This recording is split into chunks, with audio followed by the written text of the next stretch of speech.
Assalamualaikum dan salam sejahtera. Saya Alvira. Dan saya Aini. Kami wartawan daripada SMK Sungai Nibong ingin menyampaikan tentang majlis sambutan Hari Guru yang diadakan pada hari ini. Guru ibarat lilin yang menerangi kehidupan kita. Jadi, tanpa melengahkan masa, mari kita lihat aktiviti yang dilakukan di SMK Sungai Nibong sempena Hari Guru ini.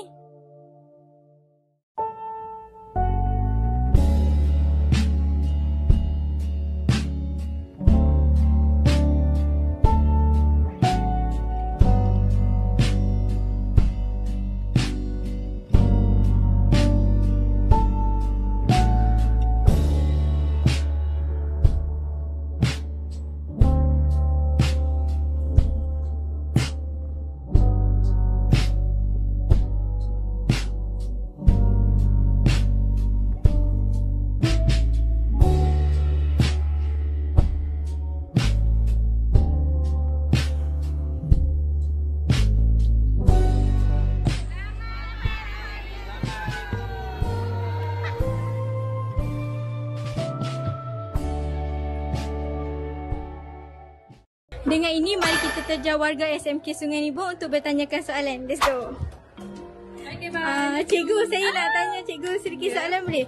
Bersama kita sekarang cikgu Hasna. Okey cikgu, apa perasaan cikgu dengan adanya sambutan Hari Guru ni? Rasa seronok sebab Hari Guru ni selain daripada menghargai jasa guru, sebenarnya pada Hari Guru ni lah kita orang boleh berkarya, pakai baju ikut tema dan rasa lebih dekat dengan pelajar lah. Okey cikgu, sepanjang cikgu mengajar ni, apa kenangan yang paling manis cikgu rasa? Okay, sepanjang 12 tahun dah mengajar ni, cikgu rasa kenangan yang paling manis tu bila dipindahkan ke Sungai Nibong. Sebab apa? Sebab cikgu rasa macam jiwa seorang guru tu hidup di sini. Bila cikgu dapat mengajar pelajar-pelajar yang mana sebelum ni dia tak pernah lulus dan akhirnya dia lulus. So dia rasa sangat seronok. Okey cikgu, kalau cikgu bukan seorang guru, apa pekerjaan cikgu sekarang? Bukan jahit ataupun buat kek. Okey, terima kasih cikgu atas wawancara sebentar tadi. Okay, bye. Jadi bersama kita sekarang, My name is American. okey Daniel, siapakah guru yang menjadi inspirasi kepada Daniel? Cikgu Yamin. Kenapa cikgu Yamin? Kerana cikgu adalah seorang guru disiplin yang menjalankan tugasnya. Selain itu, cikgu memberitahu, mengajar kepada semua murid untuk menjadi lebih disiplin. Okey, terima kasih Daniel atas wawancara sebentar tadi. Bersama kita sekarang, bersama saya Putri. Okey Putri, antara semua guru, siapakah yang menjadi inspirasi kepada Putri? Cikgu Charlie. Kenapa Cikgu Charlie menjadi inspirasi kepada Putri? Sebab dia memberi semangat kepada murid dan menjadi inspirasi salah satu bagi contoh dekat anak murid. Okey, terima kasih Putri atas wawancara sebentar tadi. Okey, sekarang kita bersama dengan Alif. Okey, Takif. Siapakah cikgu yang menjadi inspirasi untuk Takif? Salwa. Cikgu Salwa. Okey, Alif pula? Okey, Cikgu Reba. Okey, kenapa Cikgu Salwa menjadi guru inspirasi kepada Takif? Dia baik, pandai dan Okey, untuk Alif, kenapa Cikgu Rebati menjadi guru inspirasi untuk Alif? sebab dia pandai memimpin murid-murid dan dia sangat ramah dan berdisiplin. Baik, terima kasih Takif dengan Alif atas wawancara sebentar tadi. Okey, bersama kita dengan Okey, Darwish. Siapakah yang menurut Darwish yang akan menang untuk guru penyayang untuk tahun 2025 ini?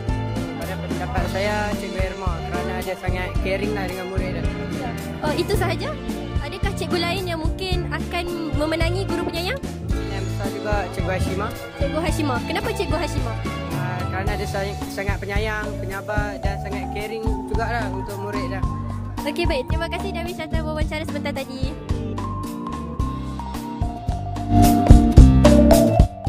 Okey, jadi bersama kita sekarang, Encik Amirul. Aidil. okey, untuk korang bertiga, siapakah guru yang menjadi inspirasi? Bagi saya, Cikgu Falila. Semua cikgu lah. Cikgu Asma. Kenapa cikgu-cikgu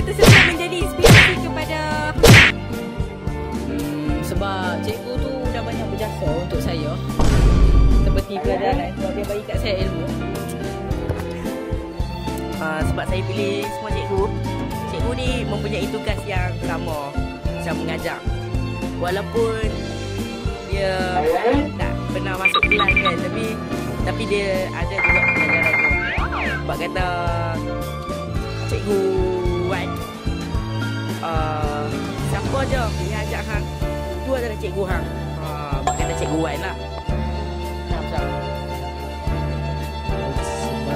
Sebab cikgu senang kata aku dan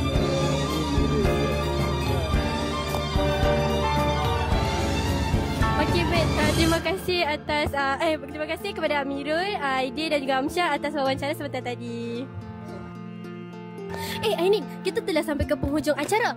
Sebelum mengakhiri liputan pada hari ini, kami berdua ingin mengucapkan ribuan terima kasih kepada seluruh guru di Malaysia. Tanpa mereka, siapalah kami? Baiklah, kita sampai di sini saja liputan TVPSS kita pada hari ini. Andai kami terkasar bahasa atau tersilap kata, kami mohon ampun dan maaf. Baik, Assalamualaikum.